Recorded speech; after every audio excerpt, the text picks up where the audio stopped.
Hello and welcome. My name is Cain Yentzer for Inner Core Tai-Chi, and today's subject matter I'll be talking about one of the biggest errors / inabilities, and I'll get to why I use that language, inability, and not just errors, later. But before I get into that, I'd like to say two things. A, I want to thank the subscribers who subscribe to my channel. I really appreciate those who leave positive comments, those who like the video. It inspires me to make more videos, so thank you very much. Secondly, I would just like to say one of the worst things you can do in this world, I think, is destroy someone's faith when their faith doesn't hurt them or hurt anybody else. And the reason I'm saying that is because I have no authority to tell you you can't do Tai Chi, you can't do Tai Chi, or I'm not the boss of you is what I'm saying. And when I make these videos, I might sound a little bit critical, but just remember, I'm not talking specifically to you. I'm putting this out there for everybody so that they can look at it, maybe think about it, accept it, reject it, whatever. I mean, I have a lot of seniors who are my students, and I give them corrections all the time, the stuff I talk about in my videos, and they're unable to keep those corrections just because, age and, lack of time to practice and stuff like that. So that doesn't mean they can't practice. They get something from it. It helps their health and they enjoy it, and that's what's important. So before you go putting a comment in the comment section, please just think about that. There's nothing personal about this. All right? And with that, let's get on to what I see as one of the biggest errors / inabilities I see in people's Tai Chi, beginner, intermediate, advanced, it doesn't matter. And that error inability is leveling off the pelvis. All right? And the reason I use inability is because a mistake or an error, sometimes you just correct it and you're done, you corrected it, it's over with. I use the word inability because it's hard to do, to keep the pelvis level while you're doing your Tai Chi. All right? It takes training. It takes a lot of training. And this is the first part of two videos. In the second part, I'm going to tell you how to fix this problem, or how you can attempt to fix this problem.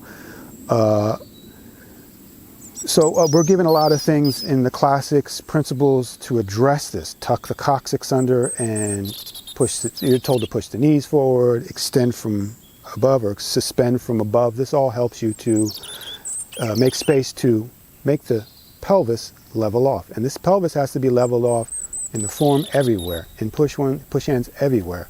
In standing, it all has to happen, and it affects a lot of stuff. So I'm going to give you an example of what I'm talking about, a couple examples, and I'm going to try to show you how this not leveling off of the pelvis manifests itself in your movements. All right? So follow me. All right, so to try to demonstrate my point, I'm going to do a little bit of form, and I'm going to add a little something in. I'm going to add a little twist in. So I start to do my form, but instead of keeping my feet flat, I'm going to come up on the toes, the balls of the feet. See my feet? The heels are up. Now imagine if I had to do my form like this. I had to do my push hands like this, with the heels always up, not flat. Imagine pushing hands like that, how difficult it would be. Standing, all right, your ankles would get really tired. You'd have to engage muscle just in order to get through the form. And that doesn't make any sense, does it? Now think about this. The feet are supposed to be flat on the ground because you want to root in the ground, and the feet are the foundation for the legs. All right, it affects the legs. And there's an upper and lower body. So what's the foundation for the upper body? What's the foundation for the spine? It's the pelvis.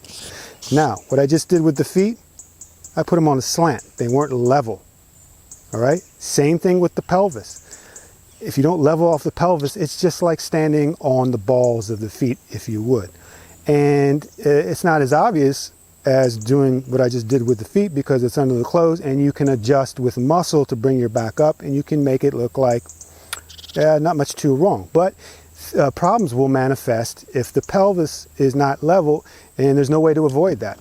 So one way it manifests in push hands, for example, if your pelvis is not level, it's going to be very easy when you come into the front foot, if you go a little too far, to be pulled forward. You just can't resist because your butt's automatically going to go out, and it's just because you're already tilted in that fashion. The pelvis is already inclined to do that. Now, if you level off the pelvis, you can sit right into that front foot and it's not going to be so easy to pull you. Another thing that you might see is when you push hands with someone, if their pelvis is not level and they're pushing with you, usually the only thing they can do is shove forward or pull back. They really can't go to much of any other direction like you're supposed to. All 360 degrees, you're supposed to be able to issue energy. All right, so that's another giveaway. Another thing that you might notice is when someone's doing their form and the pelvis is tilted, I just stuck my pelvis out, you're not going to be able to get into this foot, separate the weight completely unless you lean. It's the only way you can do it. All right.